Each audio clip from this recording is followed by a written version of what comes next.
recall.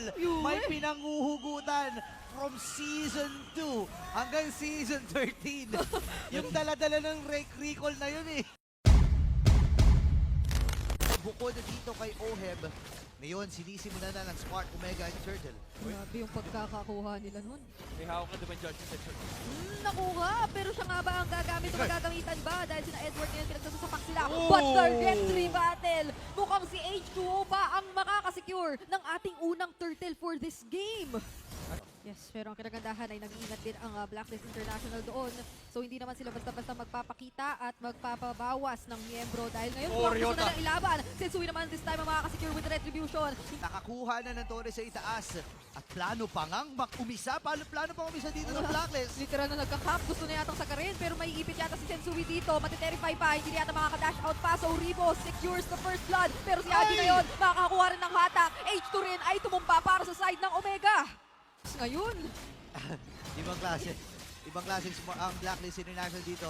Objective after objective ang kanilang ruta. At ngayon, ikatlong third na ating game ay makukuha nila. Loloba sa 2.1k ang gold lead. Sabi ni Sensui, parang kaya pa ata itong third purple buff eh. parang May nagpaparamdam retry siya pa eh. ako eh. Gusto niya yatang magpakita rin kahit paano. Oy! Pero hindi si Sensui ang makakakuha, Burrito. Si Yue daw. Medyo tinambayan lang ni Sensui. Nagpaparlaro sa Rafaela. But then again, Blacklist International, hindi pa nila binibigay itong pwesto ng Lord dito against Smart Omega. Buti na lang nakaharap ng ruta actually sa H2. Now they see the HP of this Lord and this is gonna turn into a Lord dance.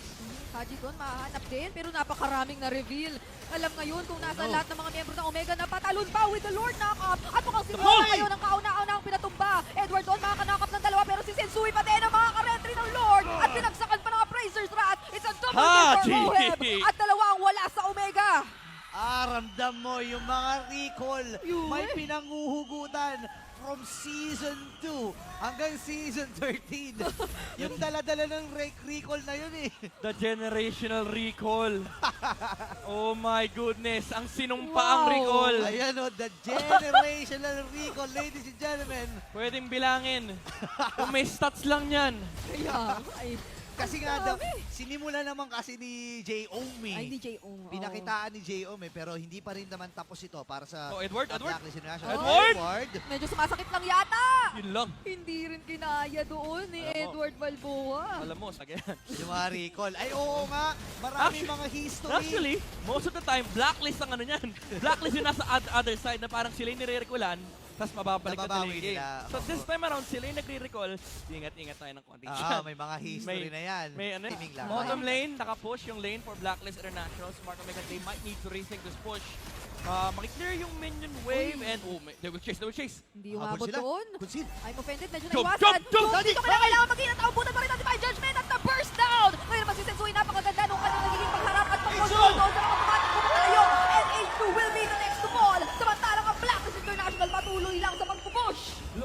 Look at the macro understanding of Blacklist International and yung map awareness. Wow. They know at some point somebody has to defend. Let's run through the checklist for the Lord Dance. Slow push on the other side. Ang ganda ng pwesto. Teka lang, bawal mag-defend sa may top lane. Oo nga eh. Tapos may nag-aabang doon kasi yung purple ay pabuhay na rin. Pero parang ang Fast break.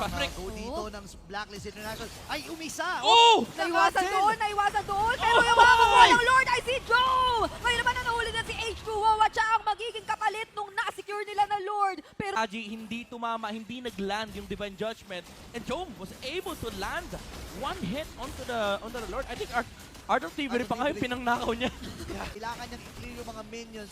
28k Oh, that's a Claude. para doon sa Lord. Fast break! nakita na nila agad na wala si Claude, kaya naman go na agad para dito kay H2. Siya pa ako na mataan at dito na burst down, pero maganda yung naging hatak doon with the I'm offended Leona. Kaya naman si H2 pa rin ay Ivor survives! Hindi niya kakayanin yung damage. At si Edward, kahit na napakaraming nangyari ng Sword! point siya, pero ang laban hindi pa tapos. Yue mahatak with the Divine Judgment, sabay pasok with the blazing duet ni Joe. Pero si Yue makaka-double kill din. Kaso sumunod mo, normal din si Joe. And in the end, Sensui secure the retry. Pero si Edward! Si Edward! pinapakilala ko pala sa inyo ang larong Epoch Game. Dito kasi sa Epoch Game ay napakadali lang dito kumita. Meron na pala ako ditong 132,000. Mary Fruit ang lagi kong nilalaro dito kasi napakadali lang. Nagbebet lang ako lagi dito ng 90 pesos. Dito ay sortehan lamang kaya galingan mo pumindot. Ayan guys, nanalo tayo. Yung 90 pesos ko naging 4,500. Mag-i-spin ulit tayo. Ayan, nanalo na naman tayo guys. Yung 90 ko, naging 4,250. Meron na ako ngayong 260,000. Kaya sa gustong maglaro at kumita, i-download nyo lang ang link na nasa comment section.